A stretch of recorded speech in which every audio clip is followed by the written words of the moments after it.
여러분 안녕하십니까? 정관용입니다. 백분토론 오늘의 주제, 한국 영화 빛과 그림자, 이런 제목을 붙여봤습니다.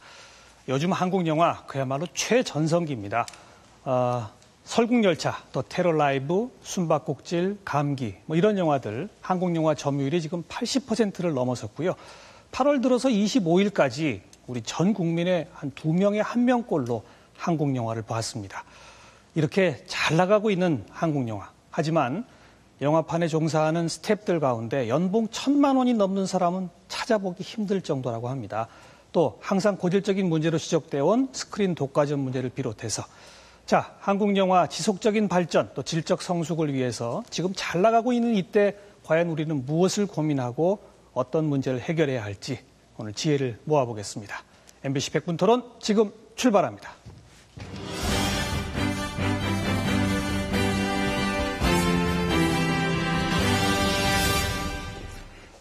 네, 오늘 영화계에 종사하시는 각양각층의 분들을 모셨습니다.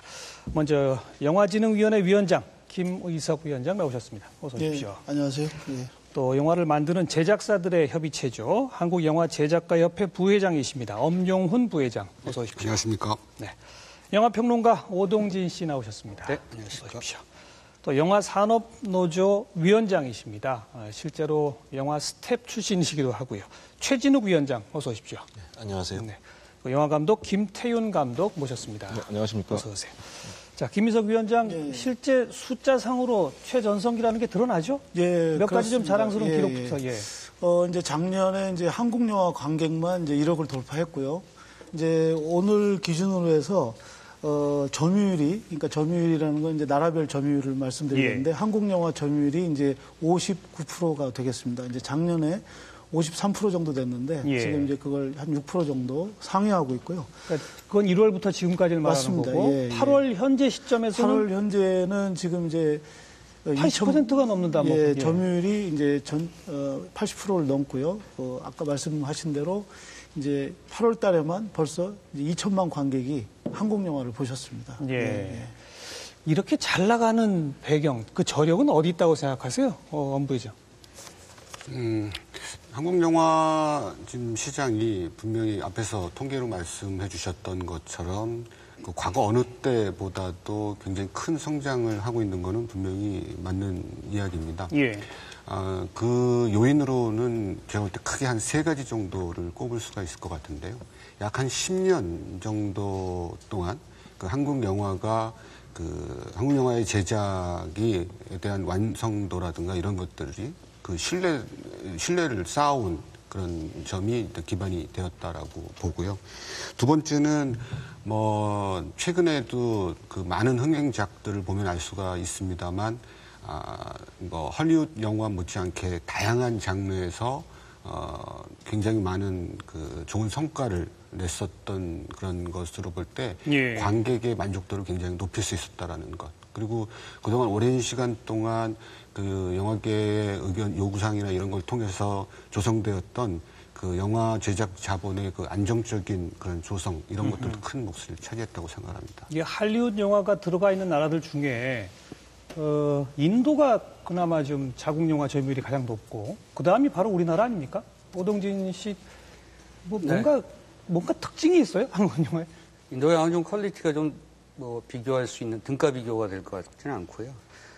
쉽게 말씀드리면 요즘에 한국 영화는 그 허황된 얘기를 하지 않는다는 것 같아요. 그러니까 우리 얘기, 나의 얘기를 하는 것 같다는 거죠. 그러니까 설국열차도 그렇고 또 테러라이브도 그렇고 직접 우리가 현실에서 겪고 있는 얘기들을 영화가 대변해주고 있는 듯한 느낌이 아마 많은 관객들을 추동하는 것 같고요. 또 하나 중요한 사실은 그 데모그래피라고 한다면 관객의 연령 분포도가 굉장히 그 예전과 약 10년 전과 굉장히 큰 차이가 있는 것 같습니다. 그러니까 예전에는 관객들 영화의 소비층은 주 소비층은 10대 후반, 20대 초반 이렇게 결정지었는데 이제는 40대나 50대까지도 확장되는 그런 성향을 보이고 있어서 예. 관객의 연령층이 대폭적으로 확장된 것 그리고 지난 10년이나 20년 동안의 그 영화에 대한 학습 효과가 장년층 관객들도 극장들로 끌어들이고 있는 점들이 아마 이렇게 관객들을 일시적으로 폭발시키고 있는 그런 현상으로 진단되고 있습니다. 그 연령층의 확장은 우리 영화가 질적으로 좋아졌기 때문인가? 한 가지만으로 설명할 수 있을까요? 아니면 또 다른 어떤 요인이 있을까요? 그러니까 20대 때 예전에는 이제 한국 영화에 대한 경험치가 굉장히 적었다면 20대 그 젊었을 때 한국 영화를 경험했던 사람들이 어떤 신뢰 수준이 좀 다른 것 같습니다. 그리고 아까 우리 엄 대표가 말씀하신 것처럼 한국 영화의 어떤 제작자분도 안정화됐고 다양한 장르의 그 영화들을 실험적으로 계속 성공시키고 있기 때문에 그 다른 영화에 비해서는 한국 영화에 대한 믿음이 강한 거죠. 그러니까 기본적으로 한국 영화가 재밌을 것이다. 예. 외화보다 재밌다. 뭐 할리우드 영화 뭐 그 이상으로 재밌다. 또 하나는 자막을 읽지 않아도 된다. 이런 측면들도 그렇죠. 단순한 얘기였습니다만 일반 관객들을 그 한국 영화로 끌어모으는데 굉장히 중요한 역할을 하는 거라고 생각합니다. 솔직히 얘기해서 저도 젊었을 때는 TV 채널 이렇게 하다가 한국 영화 나오면 무조건 돌렸어요. 뭐 그 정도로 한국 영화는 재미없는 것 이런 인식이 있었는데 이제는 완전히 달라진 거고요. 그게 다 영화계에 종사하시는 분들이 열정으로 계속 뭔가 그 노력했기 때문 아니겠어요? 최 위원장 어떻게 보세요? 예, 뭐 이번 한국 영화의 성공, 몇 개 영화의 성공은 역시 이 빛과 그림자 중에서 가장 그 암울한 바닥에 있는 영화 스태프들이 묵묵하게 열심히 한 그런 결과가 아닌가 싶고요. 그리고 뭐 이제 흥행이 어떻게 되셨냐 이런 이야기인 것 같은데요. 저번에 이제 안성기 선배님하고 이야기를 하다가 저희들이 만드는 사람 입장에서 보면 역시 영화는 단단하게 잘 만들어지면 그 사람들이 관객이 찾는다. 이런 불변의 진리가 있다. 이렇게 저희들 생각합니다. 그래서 이번 영화들도 좋은 영화다라고 볼 수 있는 것은 뭐 각자의 판단이 다르겠지만 잘 만든 영화다. 상업적 코드를 잘 읽었다. 이렇게 볼 수 있다고 봅니다. 저희들은. 예. 좀 아까 그 열악한 상황에서도 묵묵히 일하는 사람들이라는 말씀하셨는데 그 열악한 상황을 견디지 못하고 떠나는 분들도 있을 거 아니에요. 하지만 한국 영화가 이렇게 잘 나가면 좀 더 참고 잘해보자. 나도 기회를 얻을 수 있다. 이런 게 점점 더 커지는 거죠. 희망적 부포가. 이 양쪽으로 굉장히 팽창한 영화 산업의 이 이면에는 영화 스태프들이 이제 그렇게 뭐 이렇게 미래를 지향하거나 발전적으로 기대하거나 이럴 거라고 많은 사람들이 이해를 하시는데요. 절대 그렇지가 않고요. 아니에요. 약 한 50% 이상이 10년 차의 스태프들이 자기의 직무에서 벗어나려고 지금 고민하고 있고, 예. 그리고 연간 한 40건 이상 평균 영화 임금체불, 그리고 14시간 이상 하루에 근로하는 이런 열악한 환경 등이 영화 스태프들이 현장에서 정말 자기가 하고 싶은 일을 열심히 할 수 있는 환경을 만들지 못하기 때문에 이 바깥으로 떠나지 않는가 이렇게 생각을 합니다. 예. 이 정도로 잘 나가도 못 버티는 분들 있을 수밖에 없을 정도로 열악한 상황이다. 우리 그 얘기 좀 이따 집중적으로 좀 나누고요. 우리 김 감독께서도 우리 영화계의 질적 수준이라든지 요즘에 이 기록상에 나타나는 여러 가지 호황 부분에 대해서 한 말씀 주시죠. 일단 지금 충무로 상황을 보면은 일단 신구여조가 잘 이루어지고 있다는 생각이 좀 들고요. 이제 프로듀서들이 이제 경험치가 쌓이면서 훌륭한 제작자가 되고 있고, 그다음에 감독이나 스태프들이나 이제 작가들이 소위 말하는 영상 세대 젊어졌다는 게 큰 작용을 하는 것 같아요. 그래서 이제 헐리우드 영화나 한국 영화를 보고 자랐던 많은 영화를 보고 자랐던 그런 영상 세대들이 비로소 이제 충무로에서 주류가 되면서 영화의 질적 형성을 일으키고 있지 않나라는 생각이 들고요. 근데 올여름 같은 경우는 특히 날씨 탓도 많이 작용한 것 같아요. 이 더운 날씨가 더우니까 예. 이제 가까운 극장에 가서 시원한 극장에 가서 영화를 한 편 보자라는 심리도 많이 작용하지 않았나 그렇게 생각합니다. 그런 그 신구 세대의 조화 내지는 세대 교체, 젊은 층들의 진출 이런 게 뭐 네. 감독, 연출부 또 무슨 제작 파트 네. 모든 영역에서 다 나타납니까? 그렇다고 볼 수 있죠. 그러니까 저 지금 뭐 스태프들을 만나서 저보다 어린 스태프들 만나서 얘기해 볼 때도 저보다도 영화를 많이 본 친구들도 많고 예. 스태프들도 많고요. 그러니까 한마디로 얘기해서 이제 다양한 영상 매체에 접했던 사람들이 지금 이제 충무로 주류 스태프들이 되고 있지 않나 그런 생각이 드네요. 영화진흥위원회가 잘해서 그런 거예요? 저희도 열심히 했습니다. 뭐 예를 들면 아까 이제 안정적인 투자라는 얘기가 나왔는데요. 그 보이지 않게 그 정부나 영화 발전기금이 이제 저희가 입장료에서 3%를 걷는데 그거를 바탕으로 해서 이제 펀드가 조성이 됩니다.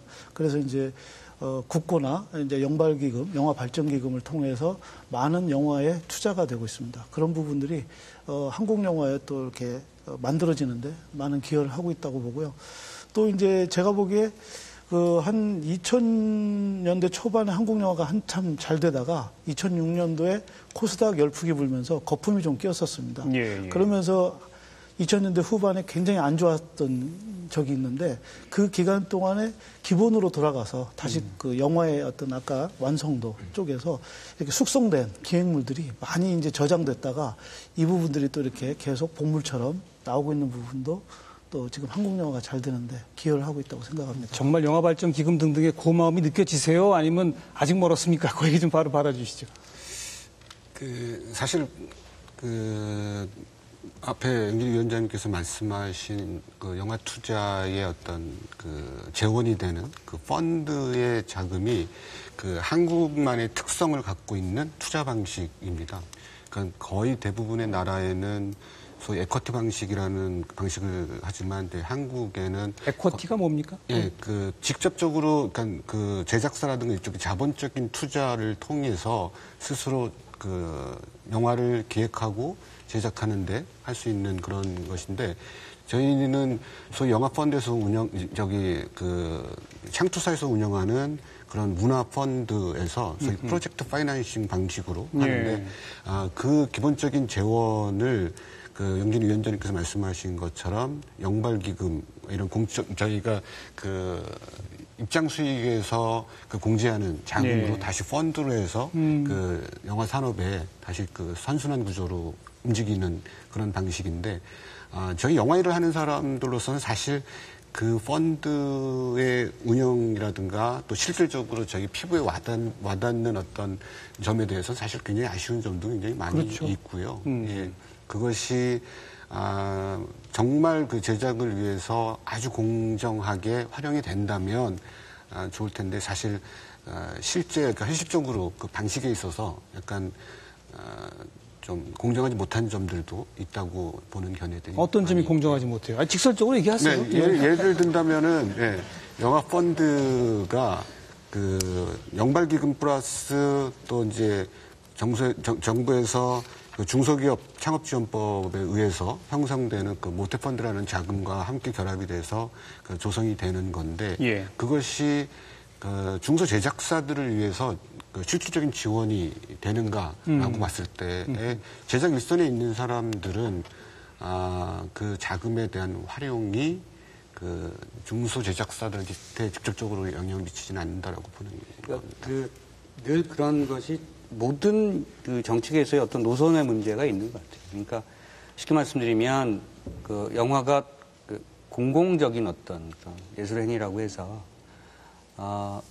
가장 긍정적인 것은 누구나 다 영화를 만들 수 있거나 누구나 다 영화를 향유할 수 있는 어떤 그런 조건이 돼야 되겠죠. 정책 자금을 만들어 놓고 예컨대 5천만 원을 만들어 놓으면 많은 사람들에게 골고루 그 혜택이 주어지기 위해서 풀뿌리 민주주의 방식으로 발상으로 만약에 자금을 분배를 한다고 하면 제작하는 입장에서는 모자라죠. 사실은 액수가 줄어드니까. 그렇죠. 영화 제작을 하려면 1,000만 원이 드는데 여러 사람에게 나눠주다 보면 100만 원밖에 못 주니까 받는 사람은 모자라고 정책을 하시는 분 입장에서는 어쨌든 그것을 만들어 나가는 어떤 그런 구조가 되는 거고요. 그래서 늘 이걸 풀뿌리 민주주의 방식으로 자금 배분을 할 것인가 아니면 정말 선택과 집중을 할 것인가 이런 문제를 가지고 사실 정부가 바뀔 때마다 영화 공적 자금을 운영하는 방식에 대해서는 늘 노선의 문제가 있었던 것이 사실입니다. 김태용 감독도 한 말씀 하시죠. 이 대목에서. 글쎄 이제 영화라는 것들이 이제 어떤 메이저 투자 배급사에서 투자하는 그런 큰 영화들 말고 이제 다양한 영화들이 있기 마련인데 그 다양한 영화들을 통해서 이제 더욱더 질적인 부분이 성장한다고 생각을 하거든요. 근데 이제 어떤 투자에서 소외됐던 작품들 같은 경우에는 이제 배급사를 잡기 어렵다거나 아니면 제작 자체가 너무 어려운 상황이기 때문에 그런 부분에 대해서는 영진이나 또 정부에서 많은 지원을 해주기를 바라고 있죠, 저희들은. 예. 바라고 있는데 기대만큼은 못 미친다. 항상 못 미칠 것 같아요. 그 바라는 만큼. 위원장님. 예, 저희가 그래서 이제 지금 말씀하신 그런 부분들 때문에 최근에 만들어진 펀드를 이제 보완을 했습니다. 그래서 이제 예를 들면 시장 점유율 10% 이상의 대기업들은 이제 참여를 못하게 이제 제한을 했고요. 또 이제 저희가 금년에 만들고 있는 펀드 같은 경우는 이제 그 중소 30억 이내 영화와 또 독립 영화 이제 60% 40% 투자할 수 있게끔 예. 이제 특별한 그 이제 펀드를 이제 개발하고 있고요. 그렇게 해서 이제 지금 말씀하신 것처럼 한쪽에 편중되지 않도록 이제 좀 중심을 잡기 위해서 노력을 나름대로 하고 이 있습니다. 정도면 되겠습니까? 계속 뭐 여러 가지 지적이나 업계 이야기를 통해서 그 영진위에서는 더 관리를 더 공정하게 하기 위한 노력을 계속 하시리라고 보는데요.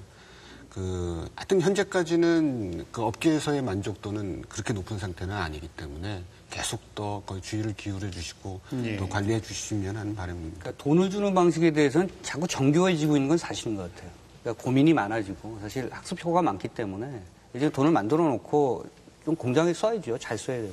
그런데 이제 그 돈을 쓰고 나서 영화라고 하는 것이 정말 기이한 생물 같아서 만들어지는 과정도 어렵지만 관객들을 만나는 과정도 굉장히 어렵다는 거죠.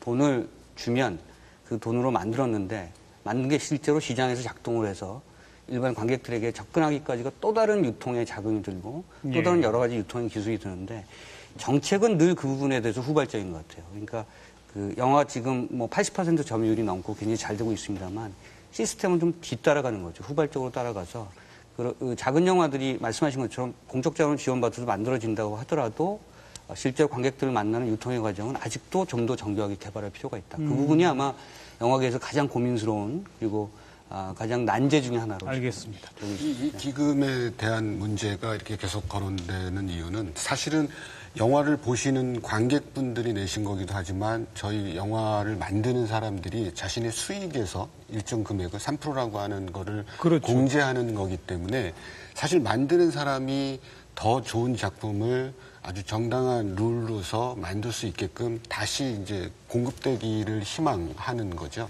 근데 그 양이 많고 적음의 문제가 아니라 그것을 어떻게 쓰여지느냐에 대한 문제. 이게 가장 중요한 거기 때문에 그 영화를 만든 사람들이 소위 그걸 조성한 그 기금이 특정한 특정한 그런 그룹에서만 집중적으로 사용하게 된다면 굉장히 그거는 만드는 사람으로서 당연히 후생할 수밖에 없는 일이기 때문에 그 룰이 더 정교해져야 될 필요가 있는 것 같습니다. 자, 지금 모두의 이 공적 자금이 영화 제작이나 이런 곳에 어느 정도 기여하고 있는가를 잠깐 좀 짚어봤는데요. 이것보다 더 중요하고 큰 문제를 이제 던져보겠습니다. 아까 제가 시작하면서도 말씀드렸던 연봉 1,000만 원이 넘는 스태프들은 거의 찾아보기 힘들다고 그럽니다. 보조 출연자들 90% 가까이가 연봉 1,000만 원이 안 된다고 그러고요. 바로 이 엄청난 어떻게 보면 희생이라고 말할 수 있는 바탕 위에 우리 뭐 대박 영화들이 나타나고 있는 건데 그 얘기 좀 짚어봐야 될 것 같고 조금 아까 여러분이 말씀하셨습니다마는 몇몇 대기업에 의해서 거의 독점되고 있는 우리 영화의 구조 때문에 예를 들어서 공적 자금을 지원받아서 뭐 독립영화, 예술영화를 만들어도 뭐 극장에 걸려야 말이죠. 이 문제, 이 두 가지 문제가 핵심이라고 볼 수 있는데요. 먼저 그 열악한 스태프들의 문제, 최진욱 위원장께서도 과거에 그 직접 조명이나 이런 스텝으로 일을 하셨죠? 예, 뭐 조명 촬영 다 했고요.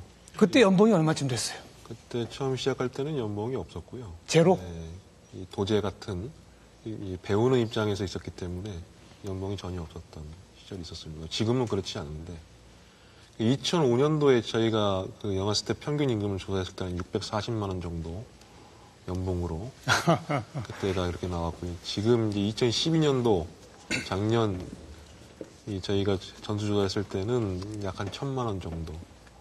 그러니까 이제 이 직급별로 임금이 다양하기 때문에 1,000만 원 이하의 연봉을 갖고 있는 사람도 많다. 이거는 상식적인 현장이 아니다. 저희들은 그렇게 보고 있는 거죠. 어떻게 버팁니까? 640만 원, 1년에 640만 원을 벌어서? 우선은 이제 영화만 해서 이 자신들의 생활을 보존하기는 어렵고요. 다른 일들을 이제 병행하면서 하는 경우도 있고, 그리고 이제 영화뿐만 아니라 저희도 방송, 그 다음에 또 뭐 CF 같은 경우 같이 이제 병행하는 이런 일들이 많이 있습니다. 그럼에도 불구하고 연봉은 아직도 이 최저임금 수준도 안 된다. 저희들이 봤을 때는 그 문제 해결하지 않고 다른 뭐 대기업의 독과점이나 이런 문제를 논의한다는 것 자체가 넌센스다. 저희들은 그렇게 보고 있는 거죠. 그 구조를 좀 누가 해설해 주시죠. 왜 저렇게 정말 최저임금도 안 되는 저런 연봉밖에 안 되는 거, 왜 그럴 수밖에 없는 건지 누가 좀 설명해 주세요. 영화 산업이 좀 사행성이 좀 강하죠. 그러니까 수익의 잠재성이 강하고 불가측성이 제일 강한 그런 산업 중에 하나라고 생각합니다. 그러니까 이 영화가 만들어져서, 그러니까 뭐 작은 돈으로 만들어질 수도 있습니다만 뭐 40억, 60억, 100억 이렇게 만들어지기 때문에 그렇게 많은 돈이 투자됐을 때 그것을 온전하게 수익을 보존할 수 있겠는가에 대한 그런 예측성이 아마 다른 여타 산업에 비해서 가장 떨어지는 그런 사업 분야 같고요. 아마 거기에서 습관화된 것들이 사실은 이윤동기를 아예 만들지 않고 일단 그 영화를 제작하는 구조로 좀 뭐랄까 습성화됐다고 할까요? 그것이 고착화된 현상으로 나타나는 거라고 생각하고요. 그럼에도 불구하고 이제 우리 최 위원장이 계신 그 노조에서 여러 가지 좋은 활동들을 많이 하셔서 이제는 그런 부분에 대해서 시스템을 만들고 있긴 합니다만 여전히 아직 모자란 것들은 분명한 것 같고요. 그 수익 가능성을 어떻게 우리가 사실은 정확하게 예측하는가, 그리고 그것에 따라서 또 공정하게 분배하는가, 이런 부분에 대해서 애를 써야 될 시대가 온 것만은 분명히 보입니다. 근데 좀 아까 뭐 사행성이 강하다, 뭐 예측 불가능성이 있다. 모든 사업이 사실 그렇단 말이에요. 뭐 우리 제작자 측에서 예를 들어서 50억의 제작비가 있다.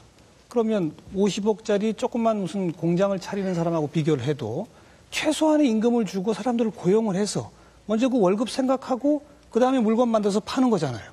근데 영화판은 지금 설명들을 말씀 들어보면 최소한의 월급 줄 생각을 안 하는 거잖아요. 왜 그렇습니까? 예, 공교롭게도 늘 마주만 보던 사측화 노측 이렇게 나란히 앉아 있어서, 예, 오늘은 굉장히 일단 구조적으로 사이좋게 앉아 있는 느낌인데요. 분명히 영화 산업이 갖고 있는 특성이라고 하는 것, 그것이 어떻게 보면은 일반 영화를 하지 않는 분, 영화의 특성이나 그런 것을 전혀 모르는 분들한테는 소위 이 숫자가 갖고 있는 굉장히 모순에 빠질 수도 있다고 생각을 합니다. 앞에서도 말씀하셨듯이 영화가 갖고 있는 특성상 이렇게 일반 기업에서 제조회사에서 물건을 기획해서 어떤 수요 예측을 하고 거기에 어떤 제조 원가를 들이고 마케팅을 하고 해서 뭔가 이렇게 계획적인 생산과 판매와 그런 수익을 가지고 어떻게 직원들의 급여와 또 연구개발비를 넣어서 또 좋은 제품 만들고 이러한 그런 일반적인 구조와는 영화는 전혀 틀리기 때문에, 그러니까 한 작품을 기획해서 만들어지기까지의 과정상 미래를 예측할 수 있는 상품 자체가 아닙니다. 그래서 물론 영화 쪽에서 월급을 고정적으로 월급을 받는 인력도 있습니다. 예를 들면 기획이나 관리 파트에 있는 쪽은 당연히 적정한 연봉을 받고 이제 근무를 하는데, 지금 최 위원장님께서 말씀하시는 부분, 이제 영화 현장에서 영화를 만드는 데 종사하는 스텝에 대한 이야기인 겁니다.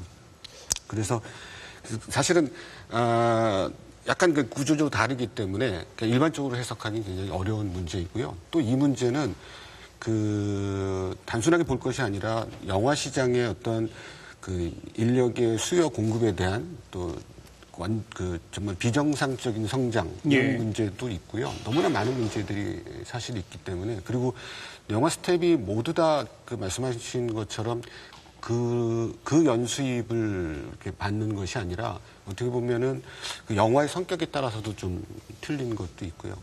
하여튼 기본적으로는 저는 우리 위원장님께서 말씀하시고 했던 것처럼 영화 산업에 종사하는 스태프들이 현재보다는 더 나아진 방향으로 가기 위해서 노력을 해야 된다라고 생각을 하고 있고, 거기에 대해서 전혀 이견이 없을 겁니다. 사측 얘기에 대해서 노측 얘기해 보세요. 예. 아까 이 회사의 엄 대표님이 이제 교섭 자리에서 보다가 이 자리에서 보니까 좀 감기가 무량하다 이런 말씀하신 것 같아서 저도 그렇습니다. 저도 그렇고요. 영화 산업은 특수하다. 특수해서 이런 일반적 보편적인 사회보장제도나 이런 이 노동자의 권한 이런 것들을 보장해주기 어렵다라고 하는 것은 저희들 입장에서는 받아줄 수 없는 논리고요. 실제로 영화 산업의 이 고용 구조나 이런 시장 형태는 이 건설 산업과 거의 유사합니다. 다시 말해서 그 건설이 이제 사회보장제도 안에 많이 힘이 됐고 3별 협약도 체결하고 임금도 직급별, 직무별로 나눠서 정하고 있는 이런 실정을 볼 때 영화만 특수하다 할 수 없는 것이고요. 예. 또 하나는 그러면 건설만 그런 거 아니냐라고 했을 때 그럼 다른 나라 영화 산업은 어떤가? 보면은 이제 미국이나 프랑스, 호주, 영국, 하다못해 태국까지 모조리 직급별, 직무별 임금을 나눠가지고 3별 최저 가이드라인을 잡고 있거든요. 근데 우리나라만 이렇게 안 된다. 우리나라만 이 고용구조가 특수하다고 하는 것은 그거는 면피용 발언이고 실제로 이건 적절하지 못한 인식이다. 저희는 그렇게 보고 있습니다. 전혀 그런 문제가 될 때 아니다. 저희는 그렇게 보고 있는 거죠. 입장차가 분명히 있는 거죠. 그렇게 되었었던 거죠. 그러니까 인식은 지금 공유하고 있고요. 뭐 위원장께서 말씀하신 그런 인식 충분히 공유하고 있고 다만 지난 뭐 20, 30년 동안의 한국 영화의 역사가 지나치게 어떻게 보면 자본 집약적으로 급격하게 이루어진 것도 사실입니다. 그래서 그런 과정에서 너무나 빨리 산업화가 이루어지고 또 자본의 집적화가 이루어지는 과정에서 지금 빠진 것이 이제 그런 부분인 거죠. 충분히 그것을 공유하고 있고 예. 선제적으로 이제 그런 매뉴얼들을 만들어 나가야 된다는 데 있어서는 뭐 누구나 다 동감하고 있는 거라고 생각합니다. 또 말씀하세요. 누구나 다 동감한다는 얘기는 이제 뭐 오늘 교수님이 이렇게 그렇게 전체적인 분위기는 사회적 공감대는 있다. 뭐 이런 정도로 이해를 좀 한다고 생각하고요. 실제로 저희들은 이 문제를 해결하기 위해서 이 산별단체 협약도 지금 협상도 하고 있지 않습니까? 근데 인식이 전혀 달라요. 이 문제에 관련해서는. 옛날에 BIT부터 스크린 쿼터까지 그리고 지금의 독과점 논란까지 봤을 때 영화 스태프들의 문제는 절대로 말해서는 안 되는 금기어처럼 영화 스태프의 노동권의 문제는 이것은 언급하면 안 되는 것처럼 인식돼 왔다는 거죠. 근데 지금에도 불구하고 지금도 저희들은 그걸 요구하는데도 불구하고 예. 이 문제를 해결하겠다는 의지가 아직은 잘 보이지 않는다라고 보고 있고요. 그리고 더 나아가서 예를 들어가지고 지금 뭐 특수하다 이런 얘기는 법 안 지키는 겁니다. 그 현장의 근로기준법, 그 다음에 이제 4대 보험이나 이런 것도 다 조세법에는 탈세거든요. 법 안 지키고 영화 찍겠다라고 하는 거거든요. 근데 그러면서 지금 영화진흥위원회, 영화발전기금, 공적 세금을 우리는 지원받아야 한다는 것은 그거는 정말 모순된 인식이다. 최소한 영화 스태프들의 노동권문제를 지켜가면서 그리고 영화산업의 최대 다수인 영화산업 경제민주화는 다수의 문제일 것이고 이 스태프들의 문제를 해결하지 않고서 예. 대기업의 독과점 문제만 이야기한다면 그건 굉장히 잘못된 인식이다. 이걸 해결하지 않고 그걸 논의하는 것 자체가 문제다. 저희들은 그렇게 바로 보고 있습니다. 핵심으로 가면 다른 나라들이 하고 있다고 표현하신 것처럼 직능별, 직급별 최저임금의 가이드라인을 두고 그걸 어기면 처벌하고 뭐 여러 가지 사회보험 혜택이 반드시 가도록 보장하고 그렇게 법을 지키자 그 말씀 아니겠습니까? 최소한의 법도 지키고요. 예. 그러면 전체 제작비 또 하나는 이 법도 지키면서 전체 제작비에서 스태프들이 이 감독급을 제외한 스태프들의 퍼센테이지는 약 8%입니다. 근데 이제 주연 배우 같은 경우는 25% 정도 되고요. 그리고 이제 그 감독급 이상 감독급 스태프들 같은 경우에는 4% 정도 되는데 이 구조가 과연 정상적이냐? 예. 아무튼 그렇지 않다는 거죠. 실제로 영화산업노조가 2013년 3별 협약으로 요구하고 있는 이 예산, 이 제작비 예산 증가분은 60명이 약 한 1억 정도예요. 세금 다 내고. 이것이 과연 안 지켜질 것이냐? 이것이 굉장히 사회적 동의를 못 얻는 것이냐? 예, 예. 영화산업의 선순환, 자본의 선순환을 방해하는 것이냐? 했을 자, 때는 좋습니다. 절대 아니라는 거죠. 그런 최소한의 노동권을 보장해 주면 안 됩니까? 우리 영화의 현실이? 자, 그런 얘기도 좀 제작자나 감독님부터 좀 줘보시죠. 저는 뭐 감독 입장에서 현장에 나가게 되면 정말로 힘들거든요. 그러니까 이제 엄청난 노동의 강도가 이제 보통 센 게 아니고 그다음에 또 촬영이 늘어지게 되면 촬영이 이제 길어지게 되면 12시간, 13시간 또는 밤을 새거나 이틀밤을 새는 경우도 있고 그러면서 스태프들이 너무 이제 잠을 못 자는 경우도 생기고 그러면서 너무 힘들어지고 있는데요.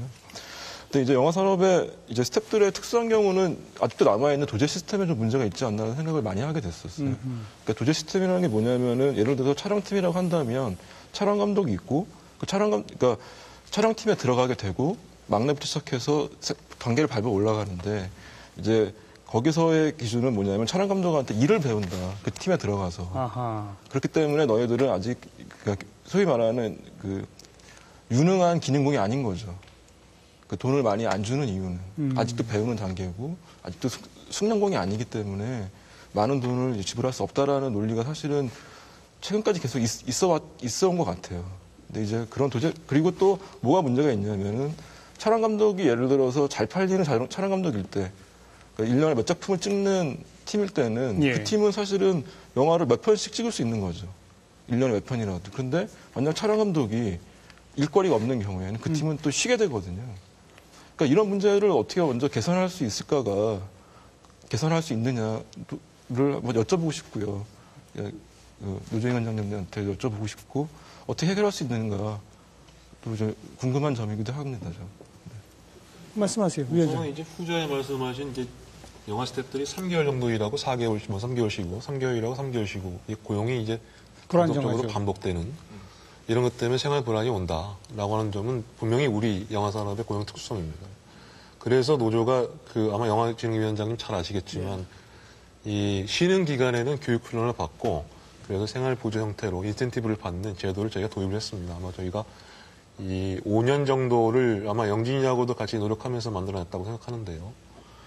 이렇게 해서 최소한 쉴 때 내가 이 영화 산업에 종사함에도 불구하고 다른 데서 일하면서 본인의 기술력이나 이런 것들을 좀 저하시키지 않고 가는 방법들을 좀 고민했던 거죠. 그래서 그 문제는 분명히 해결되고 있다라고 보고 있고요. 그 이전에 내가 교육생이라 하더라도 예. 교육생이라도 이 근로자 지위가 있는 거고요. 법적인 사회보장제도 안에 보장을 받아야 되는 겁니다. 이 사람들이 일을 하고 있는 거기 때문에.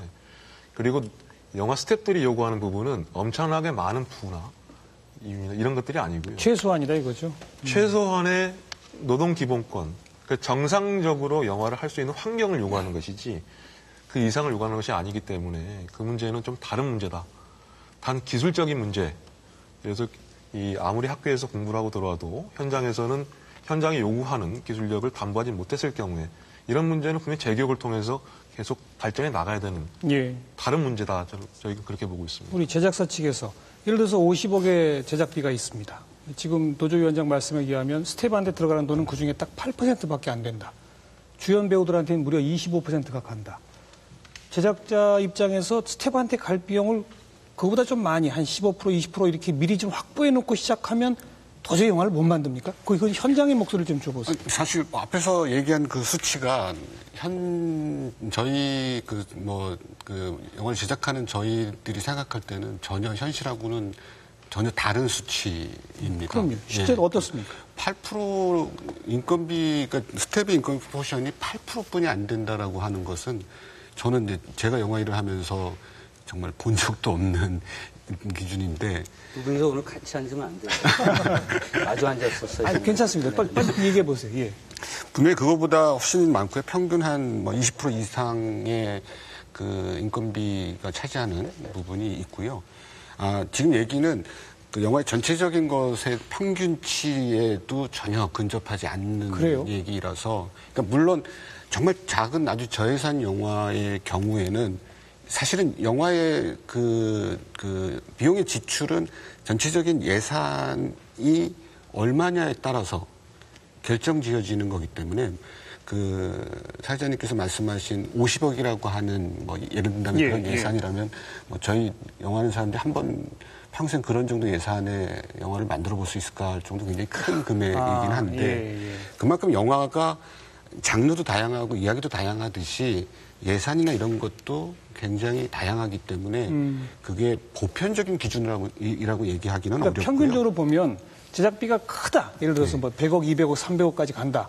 그렇게 되면 스텝에 돌아가는 돈이 더 줄어듭니까? 아니면 더 늘어난다? 당연히 더 많아진다고 봐야 되죠. 퍼센테이지에서도 늘어난다? 예산이 큰 작품의 경우에는 그만큼 제작 기간도 길어지고 하기 때문에 대신에 제작비가 적으면 적을수록 스텝에 가는 퍼센테이지도 또 줄어들 수밖에 없다. 네네. 자, 여기까지는 동의하세요? 저는 그렇게 보지는 않고요. 야, 제작비 증감에 대해서 예. 영화 스태프들의 임금도 자연스럽게 같이 증가하느냐라고 했을 때는 뭐 조금은 늘어난지 모르겠지만 그렇지 않은 경우도 많고요. 작년에 이제 약 100억대 영화 흥행했던 영화 같은 경우에도 이 특정부서 같은 경우에는 최저임금도 못 미치는 임금을 지급했던 것이 결산서에 나와 있거든요. 근데 그래서 이거는 전혀 이 데이터에 바라보는 인식은 다르다라고 보고 있고. 자, 이 두 분의 차이에 대해서는 정부나 우리 평론가께서 조금 뭐가 진실입니까? 우선? 저희가 그 영화진흥위원회에서는 이제 정확한 실태 파악을 이제 2009년도에 했고요. 예, 해봤습니다. 또 2012년도에도 이제 시행을 했습니다. 예. 그래서 이제 아까 말씀드린 대로 그 표준 저희가 이제 임금이 나왔는데 평균 수입이 아무튼 916만 원으로 나왔고요. 그다음에 이제 그 세컨드급이 631만 원이 나왔습니다. 그 비율은 제가 지금 통계를 안 갖고 있어서 아까 말씀하신 부분은 제가 지금 말씀을 드려서 그 비율이 중요한데 예. 지금 예. 그 부분은 그런데 아무튼 저희는 이제 그 지금 표준 근로 계약서를 영화진흥위원회에서는 이제 가이드로 만들어서 이제 4대 보험을 이제 가입을 의무화하는 수준까지 저희가 와 있고요. 지금 이제 아마 이제 산업협력위원회는 영화진흥위원회와 제작가협회와 산업노조가 같이 지금 하고 있고요. 예. 지금 임금 협상을 지금 하고 있는 단계입니다. 그래서 이제 아마 조금 더 예민하실 수 있는 지금 시기에 와 있을 텐데요. 그런 부분에서 아무튼 최저임금의 어떤 현실화 이 부분에 대해서는 같이 좀 머리를 맞댈 필요가 있지 않나 이렇게 생각하고 오동진 있습니다. 씨도 한 말씀 주세요.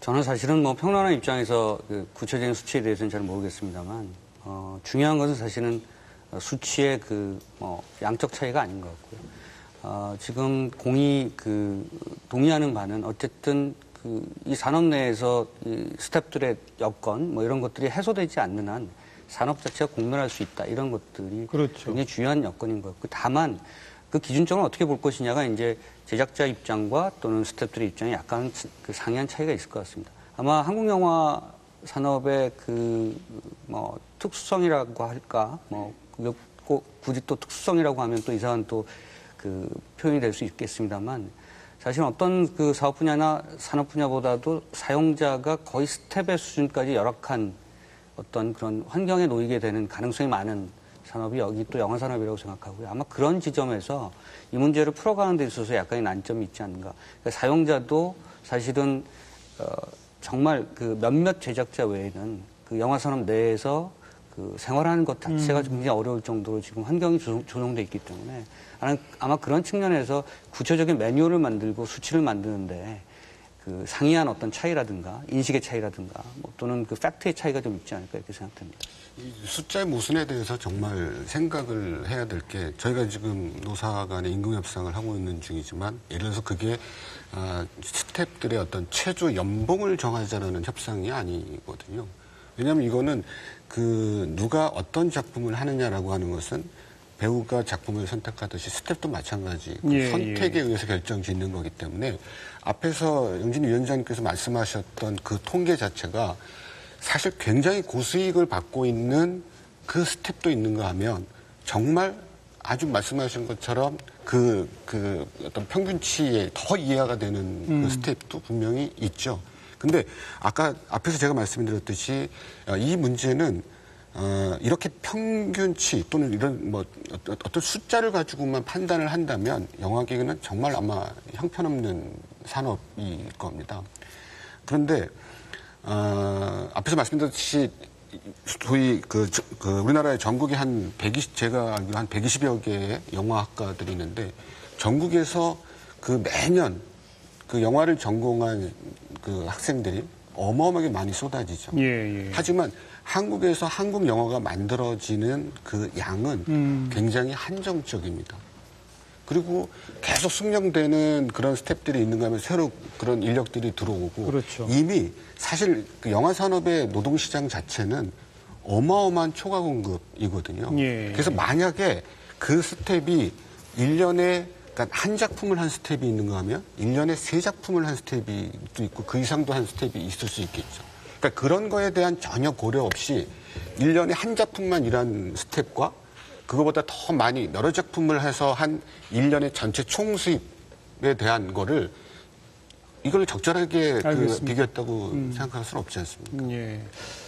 하지만 물론 구조적으로 공급 과잉 현상이 있다라고 하는 것이 하나의 배경이고요. 동시에 한 사람 한 사람이 또 장인이기 때문에 그 사람의 실력에 따라서 여러 작품을 할 수도 있고 못할 수도 있고 따라서 평균치를 논하는 것은 조금 좀 다른 관점에 접근할 필요가 있다는 주장이시잖아요. 그러나 우리가 전체 수준을 볼 때는 평균치를 논하지 않을 수가 없죠, 또. 네. 그러니까 전체 수준이 지금 열악하다는 건 동의하시는 거 아닙니까? 예, 그거에 대해서는 사실 영화에 종사하는 사람들이 그렇죠. 뭐 누구도 거기에서 그러니까 스텝의 청구가 개선돼야 되고 적어도 우리가 법을 어기지 않고 약속을 예. 어기지 않는 그 산업의 종사자여야 된다라는 생각에 대해서는 전혀 이견은 없습니다. 그래서 저희가 이런 임금 협약을 통해서 정하는 거는 절대 법을 어기지 않고 아무리 그래도 어떠한 상황에도 이 미니멈 기준에 하회하지는 않아야 되겠다라고 하는 것이지 지금 모든 어떤 그 스텝들을 뭐 직능별, 직급별 이러한 테이블을 정하겠다라고 하는 것은 아니거든요. 그거는 또 그 역시 지금 어떤 미니멈 개런티에 대한 예. 문제도 있지만 또 맥시멈에 대한 문제. 자기가 그 영화에 종사하는 모든 스태프들은 다 크리에이티브라고 하는 것이 전제가 돼서 일을 하기 때문에 예. 그 역시 그걸 막을 수는 없는 거이기 때문에. 그러니까 노조 입장에서도 모든 촬영보는 최소 연봉 얼마다 이렇게 주장하시는 건 아니죠. 한 작품을 할 때 최소 얼마씩은 받아야 한다. 예를 들어서 뭐 하루에 일당은 어떻고 그런 식으로 접근하고 계신 거 아닌가요? 어떻습니까? 그러니까 저희들은 기존에 있는 이제 실정법이죠. 근로기준법하고 이런 걸 통해서 기본적인 노동 조건을 전제해서 그리고 지금까지 이제 저희들은 이제 많이 받는 스태프들도 있죠. 많이 영화를 하고 퀄리티가 높은 분들 이렇게 하는 그분들의 어떤 임금 상승 이런 것들을 요구하는 게 아니고요. 하위에 있는 스태프들 그러니까 최저임금도 못 받고 있고 월 한 300시간 넘게 일함에도 불구하고 예. 그 100만 원도 못 받고 있는 스태프들이 허다란 말이죠. 그러니까 바로 그런 분들의 시간당 최저임금 정도는 지키자 그거 아니겠어요? 근데 그것을 직급별로 다 정해놔야 한다는 거예요. 그렇지 않고서는 예를 들어서 지금 분위기가 어떤 분위기냐면은 예를 들어서 영화를 만들기 때문에 영화를 만들어야 되는 거고 영화는 좀 창작자적인 이런 입장도 있는 거고 그럼 달라. 그럼 영화 만들어야 되니까 너희들 좀 희생을 해. 중요한 거 아니야. 이런 얘기란 말이에요. 지금 다 말씀하시는 게. 그게 뭐냐면 이번에 삼성 일반 서비스 노조 만들어져 가지고 그래서 노조원들이 나같이 파업하고 이제 바깥에 싸우고 있는데 보니까 이제 그 서비스 센터 그 지점장, 사용주가 야, 고객의 만족도 있는데 니들 이러면 안 돼. 이런 거하고 비슷한 얘기란 말이죠. 예. 그러니까 이건 저희가 거기에 동의하지 않는다는 건 아니고요. 지금 1대4로 싸우는 얘기가 아니고 충분히 공감하고요. 지금 말씀하신 것처럼 모든 사회의 자본주의가 건전화되기 위해서는 사실 지수와 지표가 있는 것이 맞습니다. 그래서 직급별로 그런 것들이 매뉴얼이 만들어지고 이런 것들은 충분히 동의하고 다만 왜 지금까지 그렇게 안 돼 왔었는가라는 점에 있어서는 여러 가지 특수한 환경도 있었고 등등 여러 가지 조건들이 있었던 것 같습니다만 어쨌든 지금 점유율 80%의 시대에 있어서는 정말 당대 해결해야 될 부분, 지금 위원장께서 말씀하시는 것처럼 그런 부분에 있어서 어떤 지수와 도표화는 반드시 필요하다고 동의합니다. 예. 네. 영화진흥위원장께서 지금 아까 표준 근로계약서 제도 또 4대 보험을 좀 의무화 쪽으로 가자는 거. 그 다음에 노사 간의 임금 협상은 그냥 자율에 맡깁니까? 그럼 어떻게 됩니까? 좀 정리해 보죠. 예, 저희가 이제 지금은 이제 지금 단계는 이제 항상 이제 협상 중이기 때문에 지금 이제 저희가 참여하기는 어렵지만 이제 어느 정도의 시간이 지나면 저희도 이제 적극적으로 이제 좀 참여를 해야 되겠다고 생각을 하고 있고요. 그런 부분에서 이제 아무튼 이제 의견들이 조금 상이하기는 합니다. 그리고 이제 이거하고 상관없이 조금 말씀드리고 싶은 거는 참고적으로 지금 한국 영화가 170편이 만들어지고 있는데요. 연간. 예. 10억 이상의 상업 영화라고 할 수 있는 게 이제 70편이고요. 이제 나머지 100편 정도가 이제 독립영화에 가깝습니다. 그렇기 때문에 그걸 좀 세분화할 필요가 있고요. 예. 또 하나는 이제 재작년 같은 경우 이제 전체적인 그 영화편의 수익률이 마이너스 42%까지 내려간 적이 있었습니다. 아하. 재작년에. 근데 작년에 10억 이상의 영화를 기준으로 했을 때 수익률이 흑자로 올랐었습니다. 8%로. 그래서 이제 아까 말씀하셨습니다만 이제 한국 영화가 산업화가 굉장히 빠른 속도로 지금 진입이 되고 있기 때문에 그런 부분에서 이제 이런 얘기들이 더 지금 중요하고요. 또 하나는 내수 시장의 제 입장에서는 아무래도 이제 한계가 있다 보니까 한국 영화 시장에 이런 부분들이 이제 해외로 더 나가서 예. 이제 영화 스태프들이나 영화인들의 우수한 인력들이 중국이나 이런 동남아나 또 세계를 무대로 해서 더 활동함으로써 좀 파이를 키울 필요가 있지 않나 이런 부분들도 같이 고민해야 되지 않나 이렇게 생각합니다. 예. 그 임금 협상은 언제쯤 마무리될 거로 전망하세요? 노사 양측이 한마디씩만 하고 이 부분 좀 정리하죠. 예. 한국 영화의 열풍에 대한 얘기가 갑자기 한국 영화 산업의 노사 협상으로 갑자기 주제가 바뀐 게 아닌가 싶습니다만 저희가 지금 그 2달 넘게 계속 그 단체 협약과 임금 협약에 대해서 계속 협상을 하고 있는 상태고요. 거의 사실은 마무리 단계에 온 상태에 있습니다. 예. 그래서 큰 틀에서 저희가 어떤 공감과 이해가 된다면 몇 주 안에 끝나지 않을까라고 생각을 하고 있습니다. 맞습니까? 노조 쪽에서도 한 말씀. 그렇게 되길 희망하고 있고요. 네, 저희들이야 빨리 끝났으면 좋겠다는 말씀, 그 정도로 마무리했으면 좋겠습니다. 중요한 것은 이런 임금 내지는 단체 협상을 노사가 하는 게 이번이 처음 아닌가요? 처음 아니고요. 지금이 4차죠? 2005년부터 해왔기 때문에 예, 해년마다 하는 겁니다. 네, 2005년도부터 했는데 이제 단체 협약의 경우는 예. 그 기간이 2년간의 그 협약 기간이 2년이고요. 단체 협약은 2년마다 한 번씩 하고 임금 협약은 매년 하게 됩니다. 그래서 지금 현재 2005년도에 처음 이야기를 시작을 해서 그 본격적인 어떤 협상은 2006년도부터 이제 시작을 했었던 이 표준 거고요. 근로계약서나 4대 보험 적용 같은 게 적용된 것은 바로 얼마 전이지 예, 않습니까? 금년부터. 그러니까 그런 제도적인 기반 위에서 노사가 협상하는 건 사실상 처음이지 않습니까? 사실 저희 단체 협약에서 4대 보험에 대한 얘기는 지금 저희가 그 합의를 본 그 이전서부터 이미 합의를 봤고요. 사실 저희 그 한국 영화 산업의 그 단체 협약과 임금 협약은 일단은 그 한국에 존재하고 있는 모든 법률적인 문제에 대한 것은 이미 노사 간의 협의가 사실은 다 끝난 상태입니다.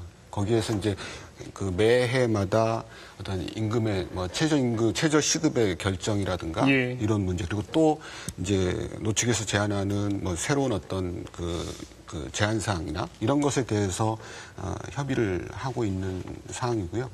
금년에는 단체 협약의 기간은 내년까지이기 때문에 단체 협약에 대해서는 일찌감치 마무리가 됐고 지금 임금 협약에 대해서 새로 여러 가지 그 쟁점 사항이라든가 최저 시급에 대한 문제를 이야기를 하고 있습니다. 근데 한국 이 노사협상에서 사실 그 최저 시급에 대해서는 예. 그 정부가 정하는 최저 시급보다 같거나 당연히 하회할 수는 없는 거고요. 같은 수준이 아니라 그거보다는 저희가 더 좀 높은 수준으로 이렇게 정해놨던 상태에 있고요. 지금 이제 금년엔 그 인상폭이라든가 이런 문제에 대해서 또 최종적으로 저희가 합의를 봐야 되는 상황입니다. 알겠습니다. 자, 마지막 질문입니다. 우리 오동진 씨가 좀 답변 주시면 좋겠는데 이 부분에 대해서요. 네. 이렇게 표준 근로계약서를 해야 또 4대 보험을 적용하도록 하자. 그다음 노사가 협상을 해서 최저 시급이나 뭘 만들었다. 그러면 다 지켜집니까? 지켜지는 정도가 어느 정도라고 봐야 하는지요? 정확한 수치는 모르겠습니다만 지키려고 노력하고 또 지키기 위해서 산업노조에서 지금 워칭하고 있다고 제가 생각을 하고요. 아마 예를 들어서 이 산업 내부에서의 어떤 쟁점화된 형태로 지금 나타나는 부분은 이렇게 눈에 보이는 그런 부분들은 없지 않습니까? 그래서 물론 그 안에서는 굉장히 들끓는 문제이긴 합니다만 우리 사회 흔한 노사 문제에서 벌어지는 어떤 그런 이 투쟁의 형태라든가 이런 예. 부분들은 지금 나타나지 않고 있는 건 사실입니다. 그래서 아마 그 부분은 한쪽이 잘 지켜서 그런 것이 아니고 또 한쪽이 또 무난하게 넘어가서 그런 것도 아니고요. 지금 양측에서 서로가 갖고 있는 서로의 어떤 이해관계의 어떤 측면들을 조율하고 그 매뉴얼을 만드는 부분이 더 중차대한 문제이기 때문에 그런 것 같습니다. 아마 그것이 만들어진 다음부터는 아마 조금 더 정교하게 쟁점화되고 조금 더 문제 제기가 진행될 거라고 생각합니다. 한 가지만 제가 또 말씀드리면 아까 그 4대 보험 문제를 말씀하셨는데 그 사회 문제가 모든 것이 다 꼬리에 꼬리를 물고 연동되는 것처럼 아까 영화과 말씀을 하셨습니다만 스태프들의 4대 보험 문제가 해결되지 않기 때문에 그 영화과에서 졸업하는 학생들의 취업률이 적용되지가 않습니다. 예, 예. 그러니까 보통 이제 학교에서 그 전공 과목들을 놓고 굉장히 그 취업률에 의해서 압박을 가하는 형태가 많은데 그렇게 될 경우 영화과로 졸업한 학생들이 스텝으로 들어갔을 경우에는 4대 보험이 적용되지 않기 때문에 취업한 것으로 인정되지 않아서 그렇죠. 학교에서는 굉장히 저평가가 되죠. 그래서 영화과가 굉장히 많은 것 같습니다만 영화과 자체가 부실화되는 어떤 경향성이 또 굉장히 강하게 나타났고요. 일부 학교에서는 영화과를 폐쇄시키기도 하고. 알겠습니다. 네. 그러니까 더더욱 지켜야 그런 문제가 되겠죠? 이제 만들어져야 된다는 거죠. 위원장께서 그러니까 지켜지는 부분에 대해서 제가 조금 적절한 답변을 제가 좀 드릴 수 있을 것 같습니다. 왜냐하면 저희가 이제 여기 제협이나 또 산업노조 또 대기업도 다 포함되는 26개 단체가 동반성장협의회를 2년간 해왔습니다. 그래서 이제 굉장히 마라톤 회의를 통해서 13년 4월에 금년이죠. 부속 합의문이 이제 7개 조항에 대해서 이제 결론을 봤는데요. 그것을 지키기 위해서 또 모니터링 신고센터를 저희가 만들기로 했고요. 그 내용에 보면은 이제 지금 말씀하신 이제 스태프의 이제 표준 근로계약서와 4대 보험 가입의 의무화라든지 또 열악한 그 고용 환경을 이제 해소하기 위해서 노력하겠다든지 또 몇 가지 이런 지금 스텝에 관련된 사항도 합의가 되어 있습니다. 여기에 뭐 표준 감독 계약서라든지 프로듀서 계약서라든지 이런 부분에 대해서 저희가 이제 영화계와 같이 이제 모니터링을 해나갈 계획입니다. 합의되어 있고 지킬 수 있도록 모니터링이나 신고센터도 하고 있다. 노동조합도 계속 감시를 하고 있다. 저희는 이게 이제 말씀하신 대로 역시 강제되지 않으면 또 이제 강하게 또 이야기하고 사회적 의지화 시키지 않으면 이것이 안 지켜진다는 것을 저희들은 8년간의 경험으로 알고 있거든요. 그래서 저희가 10월 달에는 영화계뿐만이 아니라 일반 시민사회 같이 이 소비자 운동 본부를 노조와 함께 하려고 합니다. 그래서 근로기준법, 단체 협약, 그다음에 4대 보험, 실장법을 지키지 않는 영화들에 대해서는 불매운동도 불사할 예정이 있기 때문에 이 문제는 저희들은 반드시 강제시킬 것이다. 이렇게 생각하고 있습니다. 이제 한 단계 한 단계 제도를 만들고 있습니다만 그게 또 현장에 제대로 적용되고 또 지켜질 수 있도록 다 같이 또 노력을 또 해야 할 대목이고요. 그것은 아까 뭐 어느 분이 말씀하셨습니다만 이분들 없으면 영화 못 만들지 않습니까? 언제까지 이렇게 열악한 상황에 두면 우리 영화 전체가 망할 수 있기 때문에 영화 제작자가 됐건 정부가 됐건 같은 고민 지점으로 놓고 좀 지켜나가기를 기대해 보겠습니다. 자, 그리고 또 하나 이제 쟁점이 뭐 간단히 요약하면 이렇게 됩니다. 우리나라 지금 대기업들이 뭐 이름도 다 아시잖아요. CJ, 롯데 뭐 이런 회사들입니다. 제작도 하고요, 배급도 하고요, 극장도 가지고 있어요. 그리고 그런 극장들이 전체 극장의 뭐 80몇 프로 이렇게 되고요. 그런 또 메이저 배급사들이 배급하는 영화가 전체 영화의 90몇 프로 이렇게 됩니다. 그러니까 다시 말하면 웬만한 영화 만들어서는 극장에 걸어보지도 못하는 상황. 여기에 대해서 뭔가 법으로 규제해야 되지 않느냐라는 목소리가 한편에 있고 한편에서 이건 법으로 규제하면 오히려 부작용이 많다라는 목소리가 있고 그 얘기 잠깐 좀 나눠볼까요? 우리 김태윤 감독님 어떤 의견이세요? 이 대목에 대해서. 그러니까 저는 이제 최근에 또 하나의 가족이라는 영화에 촬영을 마쳤고요. 근데 소위 말하는 이제 아까 말씀하셨던 어떤 메이저 투자 배급사에서 투자한 영화가 아니고 저희 같은 경우 제작비를 크라우드 펀딩과 그다음에 개인 투자자 모집을 통해서 영화를 완성했는데 다들 걱정하시는 부분들이 어떤 부분이냐면 과연 배급 어떻게 할 수 있을까 라는 부분에 대해서 많은 분들이 걱정을 하고 해주시고 계세요. 그래서 저희도 사실 그 부분에 대해서는 이제 고민을 하고 있는데 거대 투자 배급사에서 투자한 영화가 아니면 극장에 걸릴 수 없는 현실이 분명히 존재하고 있고요, 지금은. 근데 왜냐하면 그 투자 배급사에서 체인들을 영화 극장 체인을 갖고 있기 때문에 자신들이 투자한 영화가 아니면 이제 배급을 결정하는 과정이 사실 굉장히 어려운 과정이거든요.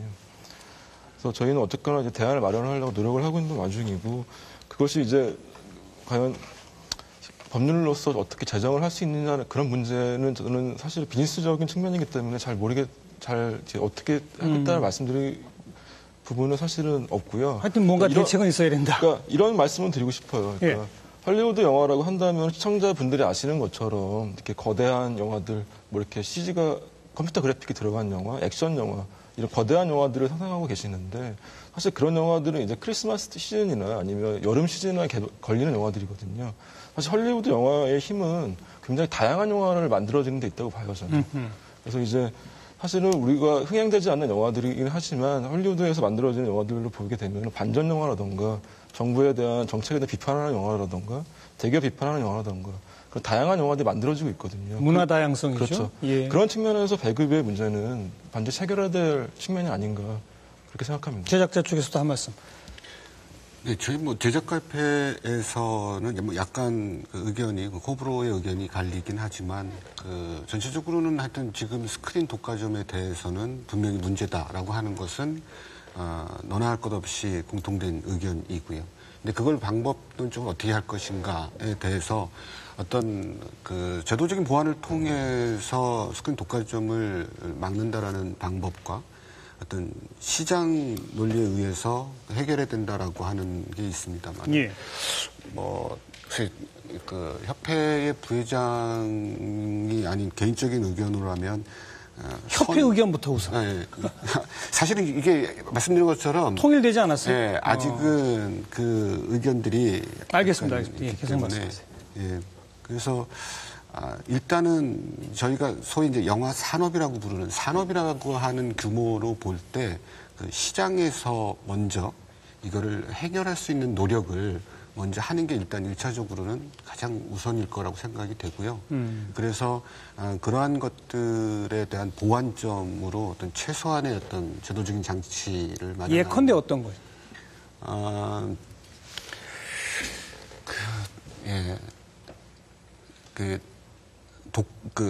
이 독과점이라고 하는 것은 더 이제 위로 따라 올라가면 소위 수직계열화라고 하는 문제가 있고, 즉, 제작서부터 투자, 배급, 또 상영관이라고 하는 수직계열화라고 하는 문제가 있기 때문에 그것으로 인해서 어떤 스크린을 이렇게 독과점하는 어떤 현상들이 더 많아지고 그 문제 때문에 이제 그런 어떤 양상들은 더 어두워지기 마련인데,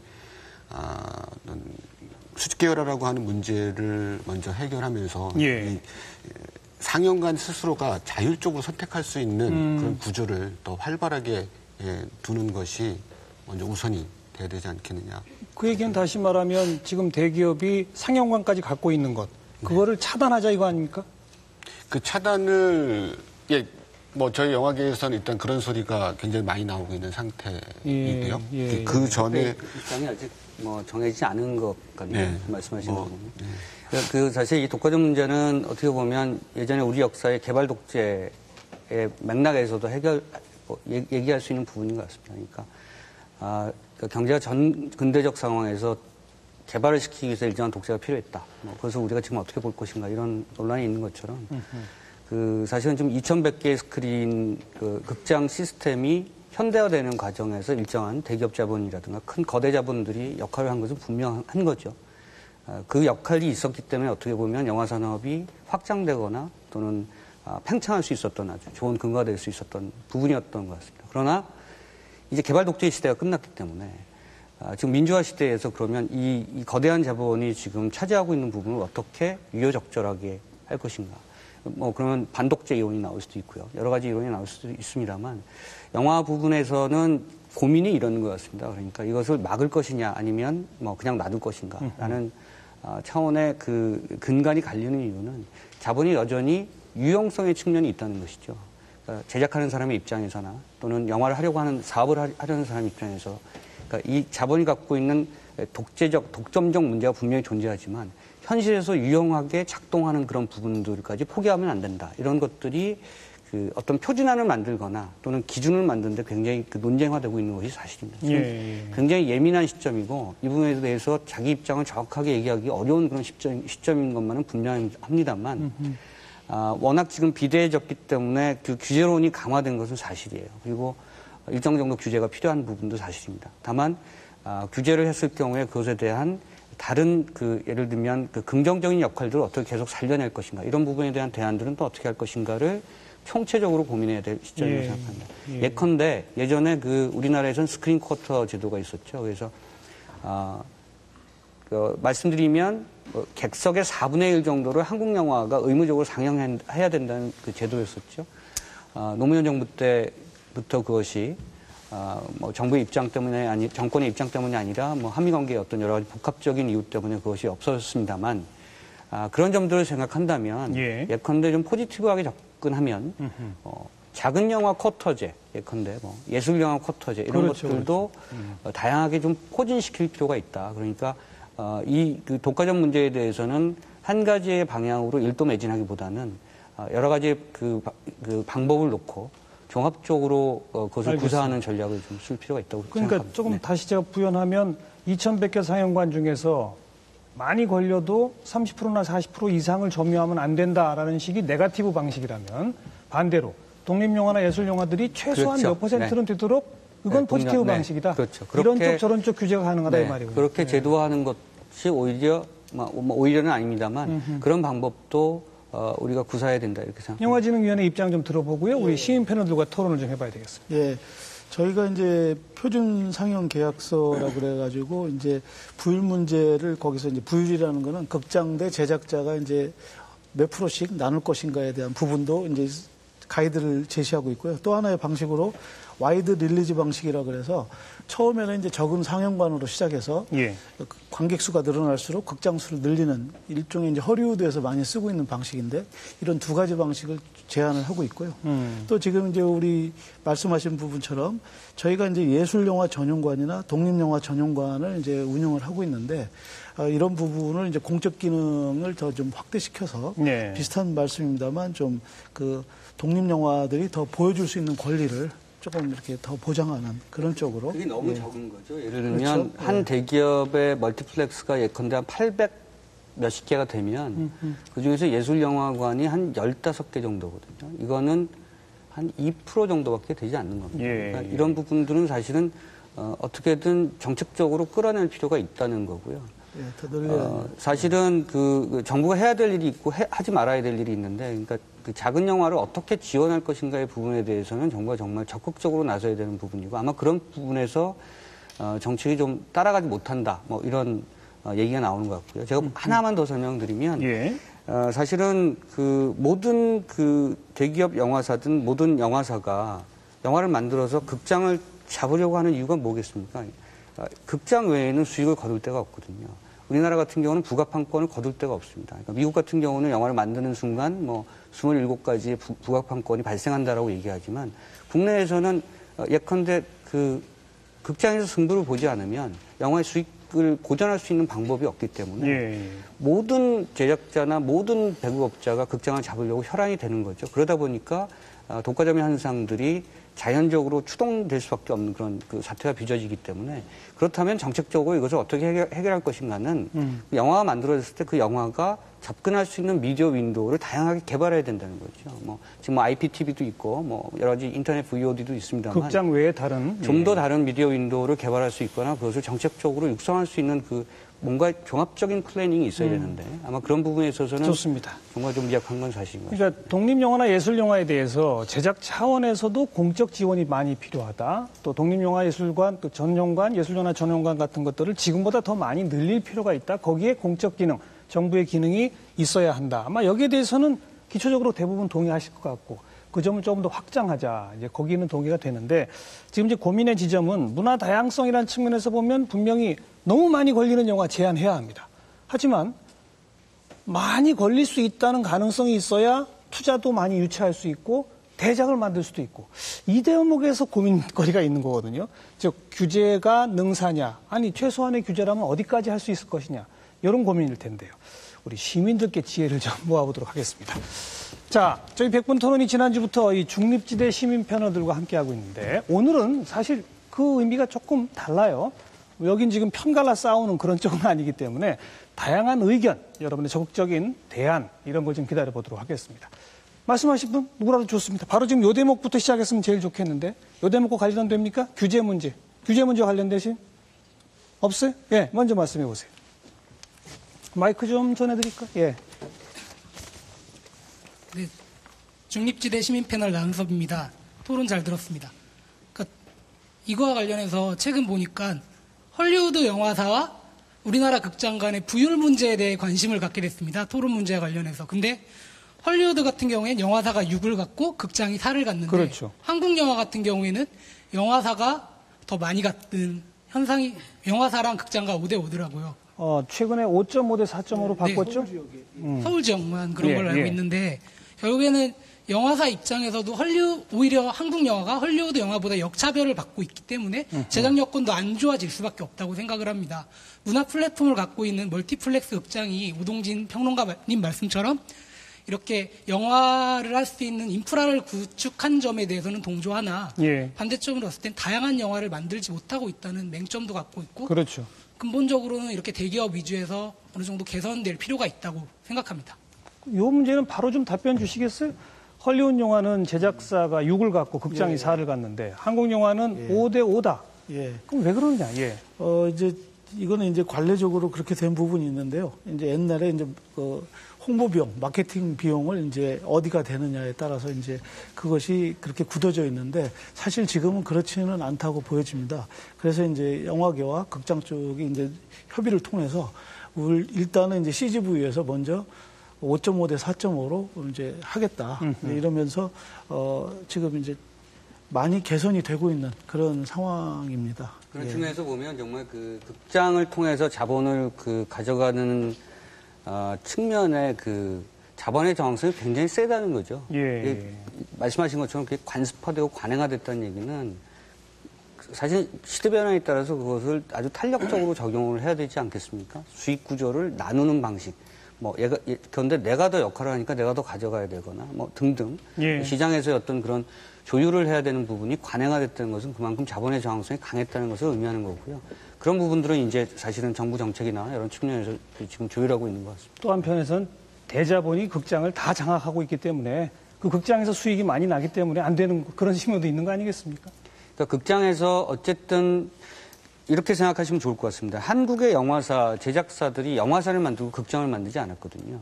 잘 보시면 지금 대기업의 영화사들이 극장을 먼저 만들고 네, 영화사를 만들었죠. 그러니까 그만큼 극장에서의 수익성이 강하다는 얘기입니다. 그래서 극장 부분을 가지고 규제론을 내세우거나 극장 부분을 가지고 예컨대 수익을 조절한다고 하면 제일 크게 저항이 일어날 수밖에 없는 거죠. 그러니까 이 부분을 어떻게 사실은 그러니까 유효적절하게 포위하느냐가 중요한 그런 부분이 되겠죠. 자, 또 다른 말씀하세요. 마이크 좀 넘겨받아 주시고. 네, 시민 패널 박신혜입니다. 저는 그 스크린 독점 규제 문제에 대해서요. 사실은 규제가 완전 필요하다고 생각하는 편이거든요. 이유는 아까 들어보니까 한국 영화가 연간 170편 정도가 만들어지는데 그중에 70편이 블록버스터고 100편 정도가 독립영화잖아요. 블록버스터까지라고 말할 수 없고. 네, 어쨌든 상업영화에 예. 속하는. 근데 나머지 100편은 홍보조차 되고 있지 않거든요. 그래서 관객 입장에서 봤을 때는 어떤 영화가 개봉하는지도 모르기 때문에 그냥 묻혀버리는 경우가 많잖아요. 그래서 한두 편의 영화가 거의 영화관을 70%를 점유하고 있을 때 관객의 선택권이 너무 현저히 줄어드는 건 아닌가 그런 생각을 좀 합니다. 그래서 너무 많이 걸리지 못하게 제한해야 할 필요가 있다? 네, 그러니까 한 영화당 관수나 극장 관수나 퍼센티지를 저는 정해야 된다고 생각을 해요. 또 다른 의견은요? 예, 마이크 좀 넘겨봐 주세요. 저는 시민 패널 이병현입니다. 오늘 영화 산업에 대해서 영화를 산업으로만 많이 접근을 하신 내용들이 줄을 이뤘는데 저는 문화 측면에서 좀 접근하고 싶고 예. 문화 측면에 접근하고 싶을 때 가장 중요한 것이 표현의 자유가 아닌가 싶습니다. 표현의 자유란 거는 정말 다양한 분야에 있어서 다양한 가치관을 담은 영화들이 제작되고 상영돼야 되는데 우리나라에서는 좀 그러지 못한 경향들이 있습니다. 지금 이 감독님께서 제작하신 또 하나의 가족이라는 것도 그 제작자가 대기업이 투자를 못해서 그런 게 아니라 어찌 보면은 자본의 비판적인 영화라서 상영이 조금 더 우려스럽다라는 것도 있고 작년에 26년이라는 영화도 상업적으로 되게 성공을 했습니다. 결과적으로 300만 명의 관객수를 받고 성공을 했지만 중간에 제작이 중단되었던 거는 어떤 정치 권력이나 그런 권력에 비판적이었기 때문에 이렇게 되지 않았나 싶어서 그렇죠. 이런 표현의 자유가 조금 더 보장될 수 있는 게 필요하다 보고요. 한 가지만 더 말씀을 드릴게요. 예. 제가 오늘 여기서 듣고 나서 보니까 영화 제작하시는 분들이 월 300시간 정도의 근로를 한다는 얘기를 듣고 되게 놀랐고 정말 소득이 작다는 거에 대해서 되게 놀랐습니다. 그래가지고 이제 근로기준법 표준 근로계약서 등을 작성한다고 하고 계시는데 지금 보니까 최저임금을 가장 최우선으로 해서 지금 하시려 하는 것 같아요. 하지만 근로기준법에서는 최저임금뿐만 아니라 주휴가도 있고 그다음에 야간 연장 근로 수당 같은 것들도 맞아요, 있는데 맞아요. 예. 이런 것들이 어떻게 보장될 것인지 그다음에 말씀하신 거 들어보니까 영화 제작이 3달이면은 중간에 쉬는 기간이 있습니다. 많습니다. 예. 그 기간에는 4대 보험 같은 것이 적용이 안 될 것 같은데 그런 기간에도 4대 보험이 좀 적용될 수 있도록 제 생각에는 뭐 적용될지는 모르겠지만 근로시간 계좌제 같이 해가지고 일정 시간을 근로를 하면 그거를 다음 달로 이렇게 이체를 시켜가지고 그 기간에는 그러한 스태프들이 근로자로서 보호받을 수 있는 예. 그런 제도들도 한번 검토해 보시는 건 어떤가 싶습니다. 이건 노조위원장께서 근로시간 계좌제 같은 거 또 작업이 없는 기간 동안에도 4대 보험이 적용될 수 있도록 그런 제도를 결합시키는 방법 어떻게 보세요? 뭐 저희들은 적극적으로 동의하고요. 저희 노조에 오셔야 되는데 저기 지금 그런 거 그러니까 요구사항이 들어있는 겁니까? 아니면 아직 근로시간 거기까지 계좌제까지는 저희들이 못 가고 있어요? 정문적으로 좀 어려운 부분이 분명히 있기 때문에 예. 근데 고민을 많이 했었고요. 그리고 그 전에 지금 저희가 최저임금만 얘기하는 건 분명히 아니고요. 그 노동시간 문제, 그다음에 주휴일 문제 이런 우리가 기본적으로 누려야 할 보편적 기본권은 분명히 단체벽에 다 담아놓고 있습니다. 알겠습니다. 예. 자, 이쪽에 또 다른 분, 마이크 좀 잡아주세요. 네, 시민 패널 조남곤입니다. 저는 영화 종사자는 아닙니다만, 제 친구가 두세 편의 영화, 장편 영화의 감독이고요. 그 다음에 1000만 영화의 제작 PD로 있는 친구들이 있습니다. 어유, 전문가들이 옆에 계시네요. 예. 네, 그래서 또 많은 선후배들이 영화 현장에 종사를 하고 있고요. 그래서 한 15년 정도 그들이 어떤 영화인으로서 삶을 살고 있는지를 잘 알고 있습니다. 자, 요약해서 좀 말씀해 주세요. 제가 말씀드리고 싶은 부분은 그런 영화 현장에 있는 처우 개선 이런 부분들이 영화는 산업이기 때문에 지금 나와 계신 영화 제작가 협회라든가 이런 쪽에서 해결될 수 있는 부분은 아니라고 생각합니다. 결국 꿈과 열정을 담보로 대가 없는 노동이 지금 우리 한국 영화 산업에 기여됐다고 보고 있고요. 결국은 오늘 나와 있지 않은 대기업들 이 대기업이 실질적인 어떤 그런 키를 갖고 있다고 생각합니다. 영화는 투자이고 산업이기 때문에 그래서 대기업들이 좀 더 이런 부분에 적극 나서야 된다고 생각이 들고요.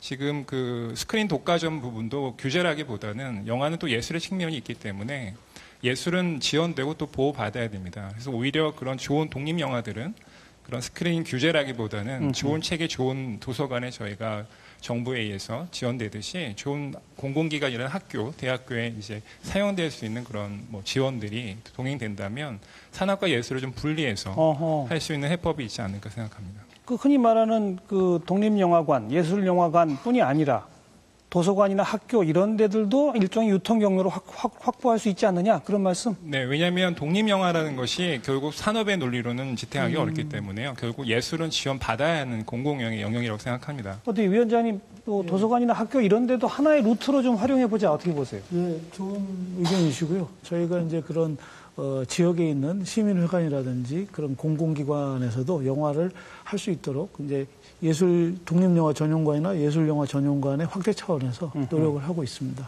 예, 일단 프로그램에 포함되어 있다? 예, 있습니다. 예. 아직은 이렇게 피부에 와닿고 좀 많은 것 같지는 않은데. 부분들이 이제 지금 그렇습니다. 피부에 와닿을 정도는 아직 아니라고 저도 인정을 하고요. 이런 부분들이 더 적극적으로 지금 좋은 의견을 더 개진하도록 노력하겠습니다. 좋습니다. 이쪽에서 먼저 손든 분이 남자분이시네요. 예, 마이크 좀 넘겨받아 주세요. 어디 있죠? 마이크가 맨 멀리, 가장 멀리 있네요. 빨리 좀 넘겨주세요. 자, 말씀하십시오. 예, 안녕. 괜찮습니다. 말씀하세요. 예, 시민 패널 김정민입니다. 저도 방금 말씀하신 대로 학교나 도서관을 이제 이용하는 방안에 대해서 건의드릴 사항이 하나 있어서 생각이 나는데요.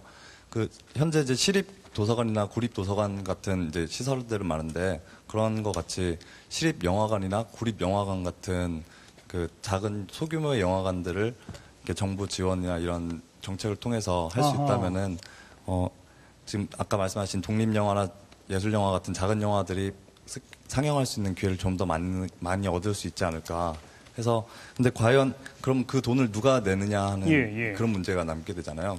무조건 국민 세금으로 다 할 수 없는 거고 그래서 김희석 위원장님한테 한번 여쭤보고 싶은 게 만약에 그 돈을 영화 발전기금에서 끌어다 써야 된다고 하면은 그러니까 사용자 측에서 갈 지원금을 뺐을지 아니면은 이제 노조 측에 갈 지원금을 빼서 써야 될지 어느 정도 이런 방향성이나 이런 좀 그런 진지한 논의가 있어야 한 걸음 나갈 수 있다고 생각합니다. 이거 점점 발전하는데요.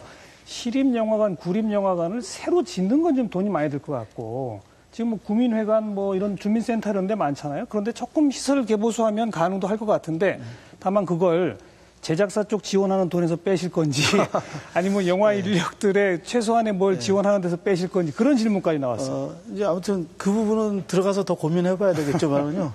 아무튼 저희는 그런 이제 구민회관이라든지 또 미술관이나 박물관까지도 좀 그런 공공시설들을 어떻게 하면 지금 그런 이제 독립영화나 예술영화를 볼 수 있게 할지에 대해서 고민을 더 해야 되고요. 예. 또 하나는 지금 이제 아까 멀티플렉스 얘기 나왔지만 지방에 극장이 없는 읍 단위가 많습니다. 그렇죠. 그 부분에 대해서는 또 작은 영화관을 세워서 일반 그 이제 국민들이 영화를 더 볼 수 있는 문화 향유적인 측면에서 또 작은 영화관 사업도 하고 있습니다. 예. 복잡한 문제가 이제 사실은 그 우리 극장가의 그 통합 전상망 시스템을 완성한 지가 그렇게 오래된 것이 아닙니다. 그래서 그 새로운 뭐 문화회관이나 뭐 다른 어떤 여러 가지 문화 공간들을 활용할 수 있는 것들 굉장히 의미론적으로 굉장히 중요합니다만 그것을 어떻게 이 시스템 안으로 또 껴안고 들어올 것인가는 또 굉장히 기술적으로 어려운 문제가 또 남아 있습니다. 그래서 그런 부분들은 고민해야 될 부분들은 정말 정책적인 방향에서 고민을 해야 될 것 같고요. 또 하나는 사실은 감독분들이나 또는 영화를 만드시는 분들이 사실 정서적으로 좀 기피하는 부분들이 있어요. 그러니까 이른바 예술영화 전용관을 이렇게 확대했을 때 그것이 자기 영화가 일종의 개토화된 지역에서 상영되는 것이 아니냐. 우리는 좀 더 이렇게 넓은 자본의 시장에서 경쟁하고 싶은데 일정한 개토 지역으로 몰아세우는 것이 아니냐라는 어떤 정서적 반발도 분명히 있는 것 같고요. 이제 그 부분도 사실은 어떻게 그 교합을 맞추느냐가 또 굉장히 중요한 문제라고 생각합니다. 무조건 예술영화 전용관을 만든다고 해서. 알겠습니다. 근데 좀 아까 나온 그런 그 지역사회와의 연계 부분은 사실 지역사회도 프로그램이 부족해서 항상 고민하고 있으니까 정말 좀. 저희가 뭐 영화 업계에서도 각 지자체나 이런 쪽하고도 꽤 많이 지금 협의를 하고 건의를 하고 있는 상태입니다. 최근에 연초에는 저희가 서울시 같은 경우에는 박원순 시장과 총책 토론회를 통해서 예술영화 전용관 건립에 대한 저희 제안도 드린 바도 있고 또 저희 특히 서울 같은 경우에 구 단위로 그 구민회관이라든가 아주 크게 잘 지어놨잖아요. 굉장히 많은 물론 이제 영화를 상영할 때 그 상영과 관련된 장비라든가 또 통합전산망의 그 카운터하는 문제라든가 등 여러 가지 문제들이 있기 때문에 그런 부분들을 적극적으로 좀 검토해 주십사라고 건의를 하는 그럼 상태입니다. 기술적인 문제는 전문가들이 좀 푸시고 아무튼 방향은 그쪽으로 좀 가는데 동의할 수 있을 것 같고요. 아까 이쪽에 손 드신 분 먼저 기회를 드리고 저 기회를 드리겠습니다. 마이크 좀 넘겨받았습니다. 신인패널 이원석입니다. 방금 하신 내용 중에 약간의 그 과거의 팁을 드리자면 옛날에는 그 교육상 필요한 영화다라고 생각이 들면 시청각 교육이라는 것도 있었어요. 단체로 영화 관람을 한다던가 꼭 어느 그 건물을 지어서 영화관을 지어서 그쪽으로 이동하는 것이 아니라 기존에 있는 잘 지어진 아주 시원한 환경이 좋은 그런 영화관으로 학생들을 끌어서 토요일 날 이렇게 토요일 날도 그 활동들을 하잖아요. 학생들 단체 관람 말이죠. 네, 그렇죠. 그런 것들도 하나의 팁이 될 수 있을 것 같고요. 제가 간단하게 말씀을 또 드리자면 그 제도 개선이나 이런 것들이 안 된 상황에서 이런 말도 안 되는 비정상적인 구조에서 오늘날과 같이 훌륭한 영화들이 나왔다는 것에 대해서 되게 찬사를 보냅니다. 그만큼 그런 제도들이 개선이 안 되면 사실은 지금 흥행이 좋다, 관객 동원이 좋다라고 얘기를 하지만 그만큼 한국 영화의 위기가 아닌가. 그렇죠. 그런 생각이 들고요. 언젠가는 터질 날이 올 수도 있겠다. 왜냐하면 알겠습니다. 노조가 전체가 파업을 할 수 있는 상황이면 그만큼 후퇴될 것이고요. 마지막 한 가지 말씀드리자면 2005년도부터 단체 협약이 이루어졌다고 얘기를 하는데 이 사실에 저는 상당히 놀랐어요. 2005년도부터 지금 2013년도까지 올라오면서 그런 처우 개선에 대한 이런 것들의 개선이 이렇게 더디게 진행되어졌다는 것은 너무나 좀 노조 분들도 나와 계시지만 너무 약한 투쟁 아닌가 이런 생각이 듭니다. 그게 우리 현실이죠, 사실. 아까 얘기 나왔던 공급과잉 등등의 배경이 있다 보니까 거북이 속도로 달려가는 겁니다. 이게 시간은 별로 없는데 점점 더 많은 분들이 손을 드시는데 이거 큰일 났습니다. 어느 분, 여기 안경 쓰신 분께 마이크 좀 넘겨받아 주세요. 예, 안녕하십니까. 중립지대 시민 패널 이정훈이라고 합니다. 짧게 이제 한두 좀 전에 번만 말씀하신 너무 항의가 약하지 않았냐라는 말씀에 대해서 저는 되게 불쾌감을 약간 표하고 싶은데요. 얼마나 급박하고 얼마나 항의를 세게 하셨겠습니까? 하지만 저는 오늘 토론에서 제작사위원회 위원장님의 태도에서 약간 영화를 산업적으로 보고 자본주의적 시각에서 예술하는 사람들은 원래 배고프다. 근데 산업을 위해서 니네가 좀 희생을 해라. 약간 그런 입장을 느꼈는데요. 그런 입장이 아니라 저는 영화 산업이 아니라 영화도 이제 문화라고 생각합니다. 예, 누군가에게 교육이 될 수 있는 거기 때문에 그거를 만드는 영화 스태프분들이 충분히 존중을 받아야 되고 4대 보험 그것을 넘어서 또 영화를 만드는 그 존중 그런 감이 충분히 사회적으로 지켜야 된다 생각합니다. 이쪽에 한번 마이크 드려볼까요? 말씀하세요. 전반적으로는 오동진 평론가님의 입장에 동의하고요. 한 가지 새로운 얘기를 하고 싶은 것은, 그러니까 해법을 찾는 데 있어서 영화계 내 영화인들의 역할을 저는 부탁드리고 싶어요. 어떤 거죠? 영화계 내에서도 이렇게 배우들도 예를 들어 부익부 빈익빈인 상황이잖아요. 그러니까 예를 들자면 미국의 톰 행크스 같은 사람이 많은 개런티를 받지만 자기가 좋은 영화, 좋은 시나리오가 있으면 기꺼이 자기 자본을 투자해서 영화에 지원하는. 그러니까 영화계 내에서 유명한 영화 배우들이 약간의 그 기금을 만들어서 자체적으로 그렇죠. 정부와 상관없이 영화인들 내부에서 그래서 예술 영화든 독립 영화든 그런 작품들을 만들어낼 수 있는 구조를 영화인들 내에서 만드는 그런 구조가 되고 그게 자생적으로 가게 되면 정부의 지원이나 이런 것들과 병행되면 훨씬 더 좋은 매칭 펀드 비슷한 식으로 갈 수도 있고요. 그렇게 되면 이것도 참 좋은 아이디어. 좋겠습니다. 마지막 한 분입니다. 마이크 좀 잡아주시고. 시민 패널 윤호 전인데요. 저희들이 이제 영화를 많이 즐기고 있지만 실질적으로 한국 영화를 즐기고 싶어도 이제 못 즐기는 친구들이 한국에 거주하는 이제 외국 분들 같은 경우에 지금 행안부 통계를 보니까 130만 명이 넘었고 또 한국을 찾아오는 외래 관광객이 작년에 1,000만 명을 넘었거든요. 근데 실질적으로 위대한 한국 영화들이 세계화로 나가려고 진출을 하고 있으나 정말 우리 앞마당 같은 대한민국 내에서 이 주한 외국인에 대한 서비스나 한국을 찾아오는 외국에 대한 서비스가 굉장히 부족해서 영화관으로 오는 거를 이제 막고 있거든요. 그래서 뭐 자막 서비스라든가 외국인들이 좀 관람할 수 있는 일부 시행하고 있는 극장은 있지만은 그걸 좀 더 확대 시행한다면 한국 영화가 좀 더 세계화로 가는 쉽지 않을까 생각합니다. 우리 시민 패널분들 대단하지 않습니까? 예. 한국을 찾는 외국인도 영화 관람을 할 수 있도록 자막 서비스 같은 걸 지금보다 확대할 필요가 있다. 이건 영화 만드시는 분들 정말 고민하셔야 할 대목들인 것 같고요. 역시 영화 진흥위원회에서도 고민하셔야 할 대목인 것 같고. 그나저나 이 중고생 단체 관람 이거는 있다가 왜 없어졌죠? 그냥 너무 강제하면 안 된다. 그래서 없어졌던 건가요?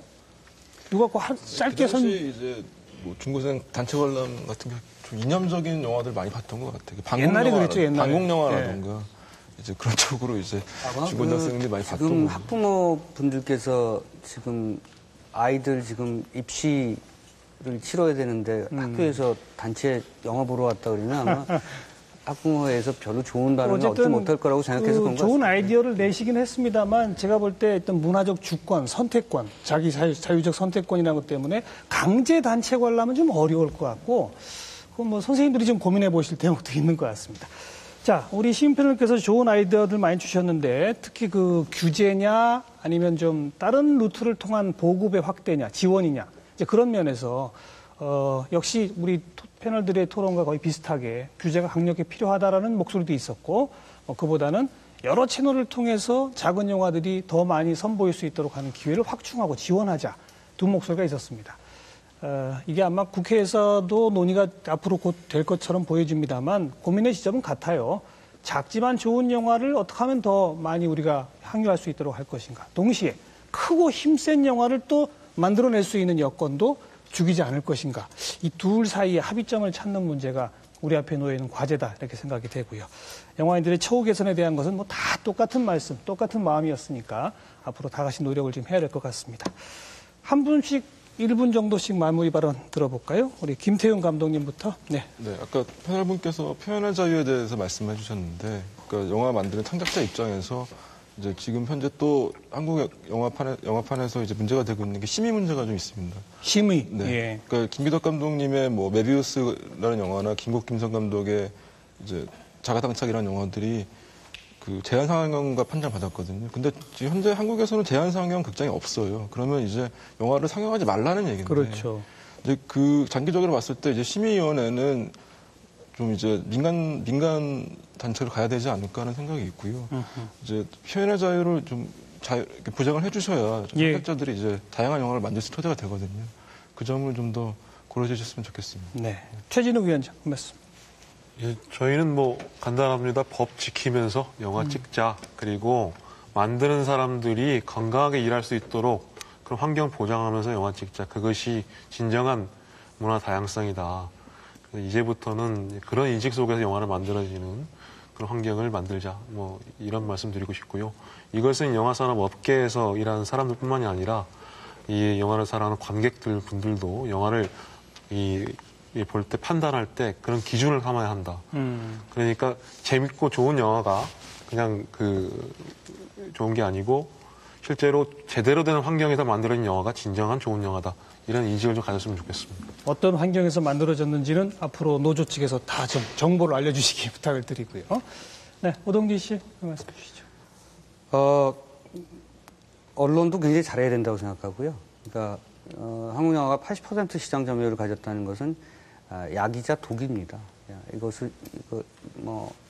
약주를 마시는 건지 아니면 독배를 드는 것인지는 사실은 잘 판단해서 결정해야 되는 부분인데 잘못하면 이게 독이 될 가능성도 있다는 것이고요. 제가 개인적으로 바라는 것은 그러니까 정책 담당자나 그 위정자분들이 좀 영화 좀 보셨으면 좋겠다는 생각합니다. 그러니까 제가 예전에 어떤 대선 후보 토론을 보면서 가장 감명 깊게 본 영화를 배너를 꼽으시는 분이 있었는데 그러니까 영화는 가장 현실의 그 얘기를 다루는 그런 기제이자 도구입니다. 그러니까 현실에서 대중들이 지금 그 욕망하는 것 그리고 꿈꾸는 것을 영화 작가들이 가장 잘 담아내고 있기 때문에 아마 현실을 파악하기 굉장히 좋은 어떤 그런 어떤 매체인데 너무 안 보시는 것 같아요. 그리고 문화 예산이 전체 국가 예산의 1%도 안 되는 그런 시점에서는 영화 발전이라고 하는 것이 장기적으로 보장받기 어렵습니다. 조금 문화를 생각하신다면 그리고 그 국가의 어떤 장르를 생각한다면 정말 영화를 정말 깊이 볼 수 있는 어떤 그런 해안, 그런 신미한 이런 것들을 그 정책 담당하시는 분들이 좀 더 많이 가지셨으면 좋겠습니다. 예. 자, 엄용훈 부회장. 네. 한국 영화의 최근 한 10년간의 성장을 볼 때 사실 그 가장 중심은 역시 관객이었다고 생각합니다. 관객 여러분께서 그 엄한 채찍과 또 그 따뜻한 격려, 그거로 인해서 그 질적인 성장에 부단한 노력을 해왔다고 생각하고요. 저희 영화하는 사람들이 그런 얘기를 하지만 전 세계에서 가장 그 까다로운 관객이 한국 관객일 거다. 뭐 스스로 그렇게 이야기하면서 사실은 그거는 스스로 그 좋은 영화를 만들어내기 위한 채찍으로 생각을 하는 바인데요. 오늘 이 자리에서 얘기됐던 많은 이야기들은 사실 그 어떤 면에서는 영화 전체를 이야기하기는 참 어려운 부분이 있습니다만 한 가지 분명한 거는 영화 산업의 그 관행을 바꾸는 일을 하고 있는 것입니다. 그렇죠. 예, 스텝에 대한 문제도 그렇고 뭐 독과점 문제라든가 그런 구조적인 문제 이런 모든 것들을 그 관행을 바꾸는 거고 저희가 그런 관행을 바꾸는 과정 속에서 우리 관객 여러분들의 선택권을 돌려드리기 위한 노력을 하려고 합니다. 지금 현재까지 해서 한 지난 10년간의 한국 영화의 역사라고 생각을 해볼 때 사실은 뭐 그런 얘기를 저희가 많이 합니다만 그 독과점과의 싸움의 역사였다라는 이야기를 합니다. 예. 그 스크린 쿼터 전반기는 스크린 쿼터와의 그 스크린 쿼터 그 축소로 인해서 헐리우드 영화와의 싸움으로 해서 그 영화의 어떤 질적인 그 성장으로 해서 그 싸움에서 지금 현재 이렇게 건강하게 좀 이겨낼 수 있게 됐었고요. 또 하나의 또 독과점의 싸움은 어떻게 보면 치열한 경쟁으로 이루어진 문제일 수도 있겠지만 그런 독과점에 대한 그 스크린 독과점이라든가 이런 그 저희 내부의 산업 내부의 독과점 문제와 싸움을 또 해야 될 것 같은데. 이제 앞으로 그 과제다. 네, 알겠습니다. 그러면서 열심히 저희가 대화하면서 예. 해법을 찾아 나가도록 하겠습니다. 김희석 위원장, 짧게 한 말씀. 예, 저는 이제 오늘 시민 패널 분들한테 좋은 얘기를 많이 들었고요. 오늘 빛과 그림자니까 빛을 조금만 말씀드리면 좀 부족한 것 같아서요. 이제 한국 영화에 저는 저력을 믿습니다. 예. 이제 미국 영화 대항에서 그렇게 59%, 60%를 한다는 것이 쉬운 일이 아니고요. 또 나아가서 올해는 글로벌의 원년이라고 생각합니다. 굉장히 많은 실험이 있었습니다. 예. 설국열차, 예. 미스트하고 이별계약, 필선 이런 중국과 미국을 또 상대로 해서 세계로 나가는 여러 가지 시도들이 있었고 또 배우들이라든지 유능한 감독들이 그렇죠. 허리우드에 가서 영화를 찍었고 이렇게 다양한 실험이 있었던 애가 처음인 것 같습니다. 이런 부분들을 통해서 우리가 갖고 있는 이런 문제점들을 더 긍정적으로 바깥으로 더 확산시키는 것이 알겠습니다. 필요하지 않나 이렇게 생각합니다. 위기에 닥쳐서 이런 토론을 하는 것보다는 얼마나 그래도 좋습니까? 지금 잘 나가고 있을 때 문제점을 드러내고 이걸 극복해서 더 잘해봅시다 하는 이야기, 바로 그런 의미가 오늘의 토론에 있지 않았나 생각을 해봅니다. 함께해 주신 5분 수고하셨고요. 시민 패널 여러분도 수고 많으셨습니다. 늦은 밤까지 시청해 주신 시청자 여러분께 감사드립니다. 다음 주에 다시 뵙죠. 안녕히 계세요.